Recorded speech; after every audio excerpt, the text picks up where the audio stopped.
ರಾಘವೇಂದ್ರ ಅಂದ್ರೆ ಅರ್ಥ ಏನು ಅಂತ. ಈ ಸತ್ಯಲೋಕದಲ್ಲಿ ಬ್ರಹ್ಮದೇವರು ಪೂಜೆ ಮಾಡುವಾಗ ಅದಕ್ಕೆ ಸೇವೆ ಮಾಡ್ತಾ ಇದ್ದಂತ ಶಂಕುಕರ್ಣ ಅಂತ ಹುಡುಗ, ತದನಂತರದಲ್ಲಿ ಬ್ರಹ್ಮದೇವರ ಆಜ್ಞೆಯಂತೆ ಇವನು ಪ್ರಹ್ಲಾದನಾಗಿ ಜನಿಸ್ತಾನೆ. ಆ ಪ್ರಹ್ಲಾದನೇ ರಾಘವೇಂದ್ರ ಸ್ವಾಮಿ. ಅವ್ರ ಹತ್ರ ಇದ್ದುದು ಒಂದೇ ಜೊತೆ ದೋತ್ರ ಅಂತೆ. ಸ್ವತಃ ವೆಂಕಟನಾಥನಿಗೆ ರಾತ್ರಿ ಎಲ್ಲ ಒಗೆದು ಒಣಗ ಹಾಕೋರು, ಬೆಳಗ್ಗೆ ಅದನ್ನು ಉಟ್ಕೊಂಡು ಹೋಗೋರು. ಬೇರೆ ದೋತ್ರವೇ ಇಲ್ಲ, ಪಂಚನೇ ಇಲ್ಲ ಮನೆಯಲ್ಲಿ. ಸುಧೀಂದ್ರ ತೀರ್ಥರು ಕೂತಿಯಾರೆ.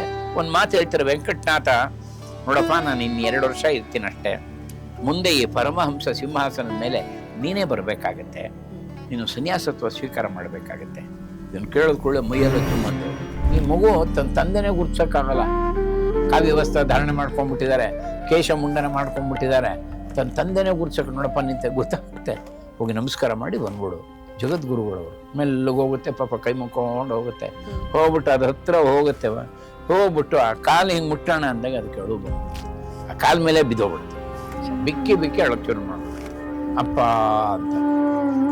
ಹಾಗೇ ನೋಡಿ ಅವ್ನು ನಮಸ್ಕಾರ ಮಾಡಿದಾಗ ಒಂದು ವಿಶೇಷ ಆಗುತ್ತೆ. ಆ ತಿರುಪತಿ ತಿಮ್ಮಪ್ಪನ ಕೊರಳಿದ್ದಂಥ ತುಳಸಿ ಮಾಲೆ ಅದು ಬಂದು ಬಲಗೈಯಿಂದ ಬಂದು ಇವರು ಕೊರಳಿಗೆ ಉಲ್ಲೇಖ ಮಾಡ್ತಾರೆ. ಆ ಗಂಟು ತೆಗೆದುಹಾಕು, ಅದೇನದು ನಾನು ದಾಟಕ್ಕೆ ಆಗ್ತಿಲ್ಲ, ತೆಗೆದುಹಾಕು, ನಾನು ಒಳಗೆ ಹೋಗ್ಬೇಕು, ತೆಗೆದುಹಾಕು ಬೇಗ ಅಂತ ಕೂಗುತ್ತೆ. ಅದು ಹಾಗೆ ಇವನಿಗೆ ಅನಿಸುತ್ತೆ. ಗಂಟಲ್ಲಿ ರಾಯರು ಕೊಟ್ಟಂಥ ಮೃತ್ತಿಕೆ ಇದೆ, ಸ್ವಲ್ಪ ಅದ್ರಲ್ಲಿ ಮಣ್ಣು ತಗೊಂಡು ಅದ್ರ ಮೇಲೆ ಹಾಕ್ಬಿಡ್ತಾನೆ. ರಾಘವೇಂದ್ರ ಈಗ ಹಾಕ್ಬಿಡ್ತಾನೆ. ಅದು ಹಾಕಿದ ಕೂಡಲೇ ಸುಟ್ಟು ಬೂದಿ ಆಗ್ಬಿಡುತ್ತೆ, ಜೋರ ಕಿರುಚ್ಕೊಂಡ್ಬಿಡುತ್ತೆ. ಅದು ಅಲ್ಲಿ ಬೃಂದಾವನದಲ್ಲಿ ಮೃತ್ತಿಕೆ ಅಷ್ಟು ಶಕ್ತಿ ಇರುತ್ತೆ. ಯಾರು ಪ್ರದಕ್ಷಿಣೆ ಹಾಕ್ತಾರೋ, ಯಾರು ಅದನ್ನು ಸೇವೆ ಮಾಡ್ತಾರೋ, ಏನೇ ನೈವೇದ್ಯಗಳು ನಡೆಯುತ್ತೋ ಎಲ್ಲ ಕಾರ್ಯನೂ ರಾಯರು ಅದನ್ನು ಸ್ವೀಕಾರ ಮಾಡ್ತಾರೆ.